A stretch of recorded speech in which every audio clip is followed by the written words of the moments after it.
큐. 안녕하십니까? 오늘 아침에 여러분에게 하나님의 사랑의 메시지를 몇 개 보여드리고 시작하도록 하겠습니다.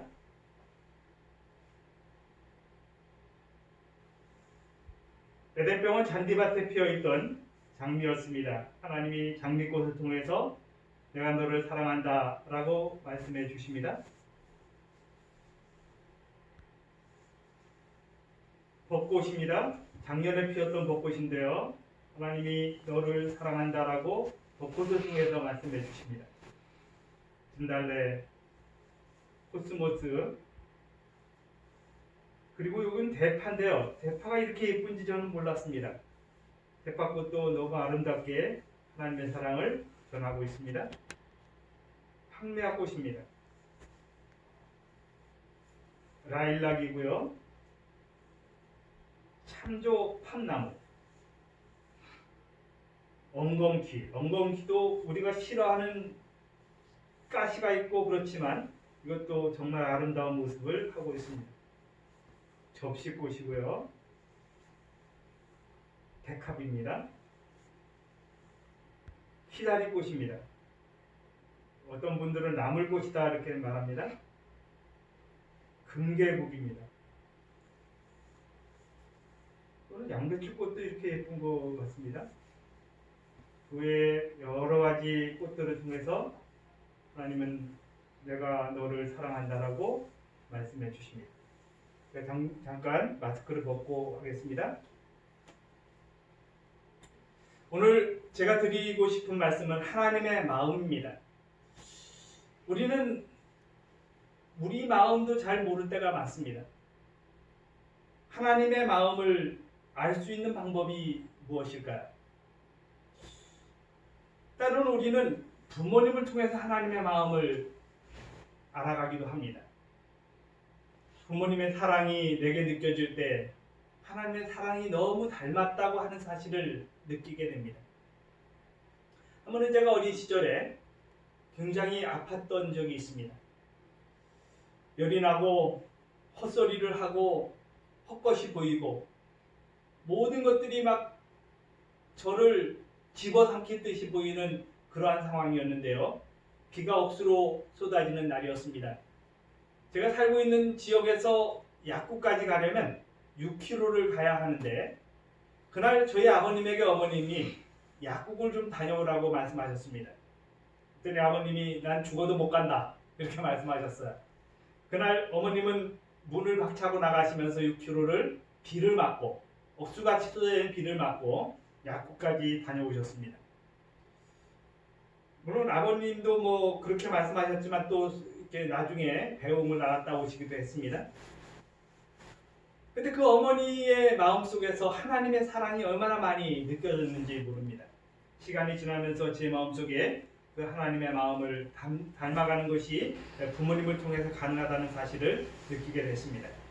오늘 욥기 22장 21절에 너는 하나님과 화목하고 평안하라. 그리하면 복이 내게 임하리라고 말씀하십니다. 하나님과 화목할 수 있는 비결이 여러 가지가 있지만 우리는 창세기 1장 1절을 통해서 하나님께서 우리 천지를 창조하셨다는 사실을 봅니다. 하나님이 이 세상을 창조하신 그 여러 가지 이유들이 있지만 그 천연계 가운데서 우리에게 오늘도 하나님의 사랑을 느끼게 하는 수많은 것들이 있다는 것입니다. 저는 이제 꽃을 이렇게 지나가다가 꽃이나 나뭇잎을 찍게 됐습니다. 이게 뭐가 같아 보이나요? 하트죠. 하트가 닮았습니다. 하나님은 이 꽃을 통해서 사랑의 마음을 보여주시고 계십니다. 나뭇잎도 그렇습니다.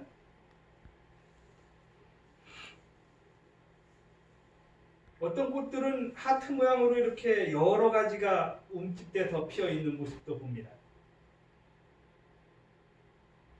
이런 모든 것에서 하나님의 마음을 우리는 찾을 수가 있는데요. 내가 너를 사랑한다 라는 것을 작은 나뭇잎을 통해서, 풀잎을 통해서, 그리고 꽃을 통해서 그렇게 표현하시고 계시는 모습들을 봅니다. 여기 종려계단 21쪽에 하나님의 마음은 죽음보다도 강한 사랑으로서 이 세상의 당신의 자녀들을 극진히 사모하신다라고 말씀하십니다. 하나님의 마음은 죽음보다도 강한 사랑으로, 그래서 이 땅에 예수님을 우리에게 보내주셔서 우리가 영원한 생명을 누릴 수 있도록 인도해 주셨다고 하는 사실을 우리가 말씀을 통해서 확인하게 됩니다. 하나님의 마음이 이 땅의 수많은 자녀들에게 나타나는데 그것이 예수님을 통해서 전달되어지는 놀라운 모습들을 보게 됩니다. 교회정원 4권 453쪽으로부터 4쪽에 이런 말씀이 있습니다. 만일 그대들이 그리스도의 생애에서 성공을 거두려면 그들은 하나님의 마음에 합한 사람이 되겠다는 결심을 해야 한다. 저는 다윗을 참 좋아합니다. 다윗은 하나님의 마음에 합한 사람이라는 호칭을 받았습니다. 다윗도 실수가 있는 사람이었습니다. 때로는 넘어지기도 했습니다. 다윗의 가장 아름다운 점은 자기가 실수하고 그 실수를 인정했다고 하는 것입니다. 그의 삶에서 수많은 실수들이 있었지만 그 실수를 딛고 주님을 의지하는 삶을 살아갔던 다윗의 모습은 바로 우리의 마음속에 하나님의 마음을 심어주는 귀한 교훈을 주고 있습니다.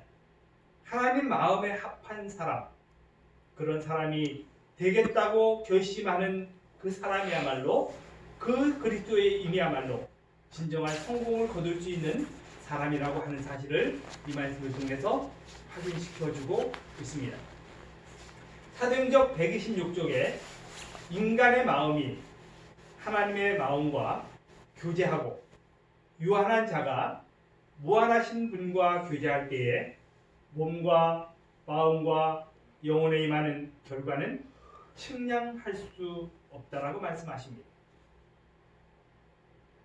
인간의 마음이 하나님의 마음과 교제할 때 우리는 우리가 하지 못할, 인간으로서 하지 못할 놀라운 일을 경험할 수 있다는 것입니다. 어떤 사람이 코로나로 인해서 이렇게 두려움이 좀 많은 것 같습니다. 그래서 이렇게 이야기하는 것을 들었습니다. 손에 피가 날 정도로 손을 씻었다고요. 그리고는 막 그 코로나에 대한 두려움 때문에 걱정을 굉장히 많이 하는 것 같습니다. 근데 오늘 우리가 코로나를 이렇게 좀 너무 얕잡아 봐서는 안 되지만 코로나로 인해서 너무 스트레스를 받는 정도로 근심하고 걱정하는 것은 하나님의 뜻은 아닙니다. 그분이 우리에게 오늘도 하나님의 마음을 보여주시는데 우리의 생활 속에서 그것을 측량할 수 없는 놀라운 축복을 가졌음에도 불구하고 불안하고 초조한 삶을 살아가지 않도록 하는 것은 필요하다고 생각을 합니다. 사람은 하나님과 더불어서 사귀도록 창조되었습니다. 그래서 우리가 그분과 교제함으로써 참된 생활의 안정 또 발전을 찾을 수가 있습니다. 여기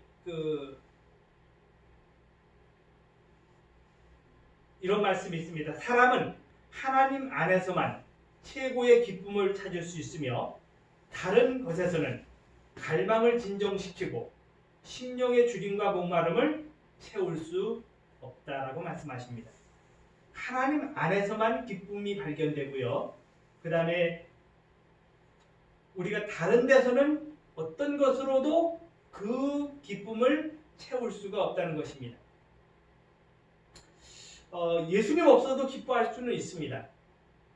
그리고 행복하다고 느낄 수 있습니다. 오늘날은 하나님 없이도 살아갈 수 있는 것처럼 여겨지는 세상이기도 합니다. 그런데 우리의 마음속에 그분이 계시지 않는 삶을 살아가면 결국에 있어서는 그 기쁨은 잠시의 기쁨이고 영원히 존재할 수 없는 기쁨이라는 사실을 느끼게 합니다. 질이 다른 것입니다. 우리가 평상시에 느끼는 기쁨과 하나님 안에서 느끼는 기쁨은 질이 다른 것을 경험할 수가 있습니다. 여기 이런 말씀이 있습니다. 신실하고 가르침을 받으려는 정신으로 하나님 말씀을 연구하고 그 진리를 깨닫고자 하는 사람은 말씀의 창조자이신 하나님과 접촉하게 되며 스스로 거부하지 않는 한 무한한 발전의 가능성을 가지게 된다. 교육 124, 125쪽에 있는 말씀입니다. 신실하게 하나님의 말씀을 받으려는 정신으로 살아가는 사람, 하나님의 말씀을 연구하고 그 진리를 깨닫고자 하는 사람에게는 무한한 발전의 가능성이 있다는 사실을 약속해 주십니다. 오늘 우리는 이 땅에서 제한적인 삶을 살아가고 있습니다. 무한한 가능성은 주님 안에서만이 발견이 됩니다. 근데 이 땅의 삶은 제한적일 수밖에 없습니다. 그래서 우리가 하나님 안에서 하나님과 접촉하는 삶을 살아가는 한 우리의 삶에서 가능성은 무한하다고 하는 사실을 주님은 약속해 주십니다.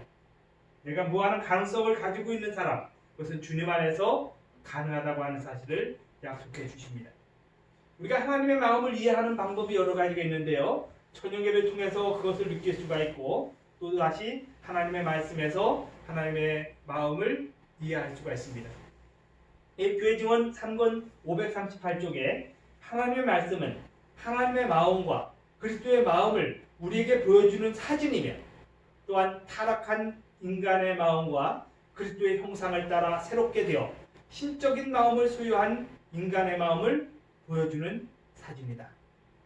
하나님의 말씀은 하나님의 마음과 예수님의 마음을 우리에게 보여주는 사진이라고 말씀하십니다. 그러니까 우리가 하나님의 말씀을 이렇게 귀 기울여서 듣는 것은 굉장히 소중한 일입니다. 어떤 분들은 이 말씀을 굉장히 소중하게 여깁니다. 정말 중요한 것입니다. 그래서 여기에다가 어떤 이렇게 물건도 이렇게 올려놓지 않도록 하시는 모습도 봅니다. 정말 중요한 것은 이 책이 중요한 게 아니라 이 종이가 중요한 게 아니라 여기에 하나님 말씀이 기록됐기 때문에 중요하다는 것입니다. 저는 이런 생각이 들었습니다. 우리의 마음에 하나님의 말씀이 기록되어지면 우리도 이 성경처럼 귀중한 존재가 된다는 사실을 느끼게 됩니다. 아멘. 그래서 오늘 우리가 이런 모든 과정 중에서 하나님의 그 마음을 보여주는 사진이 하나님의 말씀이라는 사실을 확인하면서 이 말씀에 깊이 관심을 갖고 또 그 말씀대로 살아가는 축복을 누렸으면 좋겠습니다. 또 한 가지 하나님의 마음을 이해하는 방법이 있는데요. 그것은 동정심, 배려심입니다. 여기 산상본 86쪽에 이런 말씀이 있습니다. 은밀한 중에 행한 친절한 행동은 마음을 하나로 묶어주고 이들을 모든 관대한 생각의 근원이 되는 하나님의 마음에 더욱 가까이 가도록 이끌어줄 것이다. 그랬습니다. 우리가 다른 사람을 도와주는 일, 그 일이 하나님의 마음을 이해하게 해주고 그 하나님의 마음과 더 가까워지게 해주겠다고 약속을 해주십니다. 참 감사한 일입니다. 그래서 오늘 우리는 이거 뭐 드러내놓고 하는 것보다는 정말 이렇게 숨어서 하는 어떤 일들이 그것들이 정말 이렇게 감동을 주고 행복을 주는 것 같습니다. 얼마 전에 한 지체 장애자가 파출소를 찾아가서 이렇게 그 마스크를 놓고요. 그리고 재빨리 이렇게 도망치는 모습을 봤습니다. 거기에 이렇게 쓰여 있었습니다. 내가 정말 도울 수 있는 방법이 없다고 생각했는데 이런 거를 통해서 내가 누군가를 도울 수 있는 게 행복하다고 이야기했습니다. 어쩌면 정말 우리가 정상적인 사람이라고 여기고 있는데 어떤 약간 부족하다고 여기는 사람을 비정상이라고 말하기도 합니다. 근데 그들의 마음속에 하나님의 사랑이 더 정상적으로 차 있는 모습이라는 생각이 들었습니다. 우리는 정상이라고 여기는데 오히려 비정상으로 살아가기도 하고요. 그런데 그들은 비정상이라고 사람들이 말하고 있는데 오히려 정상적인 삶을 살아가는 모습을 봅니다. 그래서 오늘 우리가 하나님과 더 가까워지는 것은 겸손한 사람들이 하나님과 더 가까워지고요. 친절한 하나님의 사랑을 나누는 사람들이 하나님과 더 가까워진다는 사실을 우리가 기억할 필요가 있습니다. 여기 제가 좋아하는 친구가 있습니다. 이 친구는 그 전라도에 살고 있습니다. 보성 쪽에 살고 있는데 그 부인이 아이를 6명을 낳았습니다. 6명을 낳고 이렇게 지내다가 뉴게릭이라는 병을 얻게 됐습니다. 그렇게 투병을 하다가 이 세상을 떠났습니다. 근데 이 친구는 정말 이렇게 마음이 좀 편안하고 하나님 마음을 닮은 사람입니다. 근데 이 부인도 마찬가지입니다. 그렇게 서로 이렇게 다른 사람 도와주고 하나님 뜻대로 사는 것은 그냥 낳는 대로 낳는 거다 이렇게 해가지고 아이를 6명까지 이렇게 낳은 분인데요. 그러면서 이렇게 살아가면서도 얼굴에 구김이 별로 없는 모습들을 볼 수가 있습니다. 정말 하나님 사랑을 마음에 품은 사람이라는 생각을 가집니다. 자녀들에게 하나님의 사랑을 이렇게 부모로서 보여주는 것은 대단히 중요하다고 생각을 합니다. 여기 이런 말씀이 있습니다. 우리 자녀들은 완벽하고 엄하고 규율적인 부모를 원하지 않는다. 포근하고 정 많은 그리고 나를 이해하고 따뜻하게 안아주는 부모를 원한다. 오늘 이 순간 나는 정말 엄한 사람으로 보여지고 있나요? 아니면 내가 엄하기 때문에 하나님도 엄하신 분으로 그렇게 느껴지고 있는지 모르겠습니다. 오늘 이 순간 우리가 모시기를 하나님, 그 하나님의 마음은 법대로 처리하는 엄한 분이 아니라 포근하고 나를 아껴주고 내가 어디 있든지 관심을 가지시는 분이라는 사실을 다시 한번 기억하시면 좋겠습니다. 믿음과 행함 116쪽 말씀을 읽고 말씀을 줄이도록 하겠습니다. 그리스도의 나타나심에 대한 소망은 크고 원대한 소망이다. 그것은 왕을 아름다운 그대로 보는 소망이며 그분처럼 되는 소망이다. 오늘 하나님의 마음을 닮은 여러분과 제가 되기를 간절히 바라면서 말씀을 줄입니다. 살아계신 저희들의 아버지, 하나님의 마음을 닮아가도록 우리에게 오늘도 하나님의 말씀과 천연계를 통해서 우리에게 귀한 교훈들을 주셔서 감사합니다. 오늘 우리의 삶이 하나님 마음을 닮아가는 귀한 축복을 우리로 인도해 주셨음에 잘 감당하도록 도와주시옵소서. 승리케 하시는 예수님께 하신 이름으로 간절히 기도드립니다. 아멘. 아멘.